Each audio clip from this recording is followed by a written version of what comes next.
بسم اللہ الرحمن الرحیم نحمدہ ونصلی ونسلم علی رسولہ الکریم اما بعد۔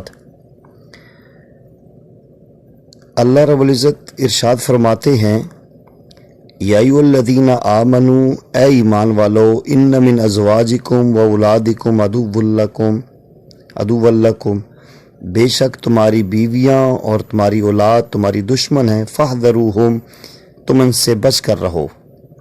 یہاں سوچنے کی بات یہ ہے کہ اولادیں تو ماں باپ کی خیرخواہ ہوتی ہیں، اس طرح بیویاں بھی محبت کرنے والی ہوتی ہیں، تو انہیں یہ کیوں کہا گیا ہے کہ بعض بیویاں یا اولادیں دشمن ہوتی ہیں؟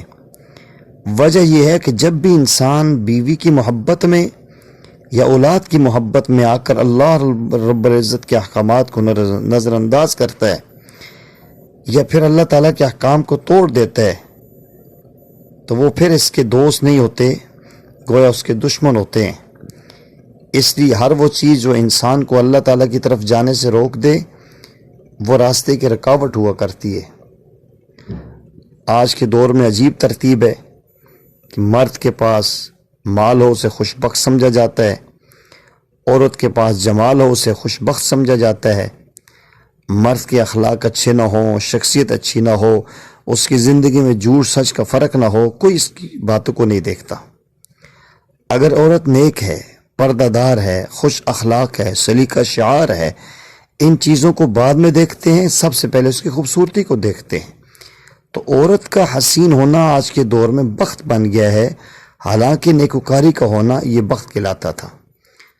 تو ہم اس بات کو سمجھ لیں کہ کچھ چیزیں ایسی ہوتی ہیں جو بظاہر محسوس نہیں ہوتی لیکن ہمارے راستے میں رکاوٹ ہوتی ہیں۔ چنانچہ 3 منزلوں کی 3 رکاوٹیں ہیں۔ قبر ہماری منزل ہے اور غفلت اس کی رکاوٹ ہے۔ آخرت ہماری منزل ہے، دنیا اس کی رکاوٹ ہے۔ تعلق باللہ ہماری منزل ہے، نفس اس کی رکاوٹ ہے۔ تو اس حقیقت کو ہم نے سمجھنا ہے۔ پہلی بات، قبر ہماری منزل اور غفلت اس کی رکاوٹ ہے۔ اس حقیقت کو تو ہر شخص جانتا ہے، ایک دن اس نے مرنا ہے اور قبر میں جانا ہے، کیونکہ کل نفس ذائقۃ الموت، ہر زی روح چیز نے موت کا ذائقہ چکھنا ہے۔ لیکن عجیب بات ہے کہ ہم اس موت جیسی حقیقت کو بھول جاتے ہیں اور غفلت بھری زندگی گزارتے ہیں۔ یہ غفلت ہماری قبر کی منزل کے لیے بہت بڑی رکاوٹ ہے۔ حضرت عمر رضی اللہ تعالی عنہ عظیم صحابی ہیں، وہ ہمیشہ موت کو یاد رکھتے تھے۔ اس لیے جو شخص اپنی موت کو یاد رکھتا ہے وہ دنیا کی مشقتوں میں رہ کر کی آخرت کی تیاری کرتا ہے۔ حضرت عمر رضی اللہ تعالیٰ عنہ کے پاس ایک انگوٹھی تھی جس پر انہوں نے یہ دہانی کے طور پر لکھوایا تھا، کفا بالموت واعظا یا عمر، اے عمر، بندے کے لیے موت کی نصیحت کافی ہے۔ اور ایک روایت کے اندر آتا ہے، ایک صحابی کو انہوں نے کہا تھا کہ میرے ساتھ ساتھ رہا کریں، مجھے وقتاً فوقتاً موت کی یاد دلاتے رہا کریں۔ ایک دن آپ نے انہیں فرمایا کہ اب تم کسی اور کام میں لگ جاؤ، اب مجھے نہیں دلاؤ۔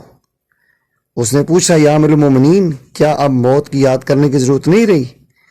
اور عمر رضی اللہ عنہ فرمایا، آپ نے داڑھی کی طرف اشارہ کر کے کہ اب اس کے اندر بال سفید آ گئے ہیں اور یہ سفید بال موت کی یاد دلانے کے لیے اب کافی ہے۔ تو پہلی منزل ہماری قبر ہے، جہاں سے ہم ایک نے گزرنے، ہر ایک نے، اور اس کے اندر ہم نے غفلت ڈال کے اس کا اپنی ایک منزل کو ہم نے غفلت کی وجہ سے دور کر دیا ہے۔ غفلت کی چند صورتیں ہوتی ہیں۔ ایک صورت یہ ہے کہ انسان موت سے بے پرواہی اختیار کر لے، اس کے اندر پرواہی نہیں کہ موت آئے گی نہیں آئے گی۔ غفلت کی دوسری صورت یہ ہوتی ہے کہ انسان اعمال میں سستی کر لے، فرض نمازیں قضا ہو گئیں، تلاوت میں سستی ہو گئی، معمولات پورے نہیں کیے، لیکن انسان کی تمنا ہوتی ہے کہ میری نیند خوب پوری ہو، میرے باقی معاملات پورے ہوں، لیکن اعمال میں، تلاوت میں، ذکر اذکار میں وہ سستی کرتے ہیں۔ جاگنا ہے جاگ لے افلاک کے سائے تلے، جاگنا ہے جاگ لے افلاک کے سائے تلے، حشر تک سونا پڑے گا خاک کے سائے تلے۔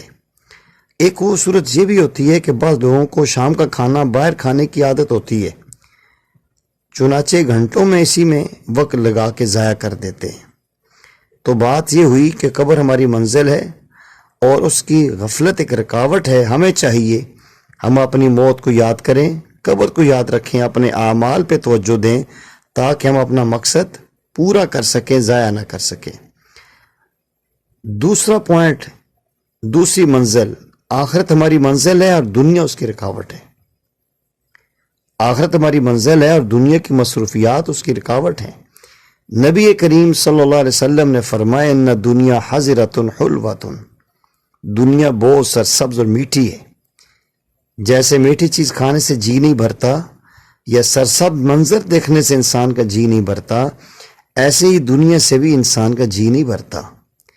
اس لیے مشائخ نے فرمایا دنیا سحارۃ، دنیا ایک جادوگرنی ہے، جب اس کا جادو چل جاتا ہے تو انسان کو آخرت کی یاد ہی نہیں رہتی۔ نبی کریم صلی اللہ علیہ وسلم کے پاس چند نوجوان حاضر ہوئے اور آ کر عرض کرنے لگے کہ اللہ کے نبی، من اکیس الناس وحزم الناس، انسانوں میں سب سے زیادہ عقل مند اور سمجھدار کون ہے؟ نبی کریم صلی اللہ علیہ وسلم نے فرمایا اکثرہم ذکرا للموت، جو موت کو کثرت سے یاد کرے، وہ اکثرہم استعداد للموت، جو موت کی تیاری میں لگا رہے، اولئک الاقیاس، یہی لوگ عقل مند ہیں۔ تو گویا نبی کریم صلی اللہ علیہ وسلم کے نزدیک عقل مند انسان وہ ہے جو موت کو یاد رکھے، موت کی تیاری میں لگا رہے، جو دنیا میں غافل ہو کر رہے، دنیا کی مصروفیات میں اپنا وقت لگائے۔ گویا نبی کریم صلی اللہ علیہ وسلم کی نظر میں وہ عقل مند اور دانا نہیں ہے۔ تیسری اور آخری منزل، تعلق باللہ ہماری منزل ہے اور نفس اس کی رکاوٹ ہے۔ اللہ رب العزت سے تعلق جوڑنا، اس کا قرب پانا، اس کو راضی کرنا، یہ ہماری منزل ہے اور نفس اس کی رکاوٹ ہے۔ آپ نے الفاظ سنے ہوں گے، زر پرستی، زن پرستی، خواہش پرستی، یہ سب پرستیاں اس کی اقسام ہیں۔ خدا پرستی کوئی اور چیز ہے۔ اللہ رب العزت قرآن مجید میں فرماتے ہیں ارأیت من اتخذ الہہ ہواہ، کیا دیکھے آپ نے اس کو جس نے اپنی خواہشات کو اپنا معبود بنا لیا ہے؟ یعنی اللہ رب العزت معبود نہیں رہے، خواہش اس کی معبود بن گئی ہے۔ اور ایک حدیث مبارکہ میں آتا ہے کہ دنیا میں اللہ تعالیٰ کے بعد سب سے زیادہ نفس کی پرستش کی گئی ہے، کسی بت کو اتنا نہیں پوجا گیا جتنا نفس کو پوجا گیا ہے۔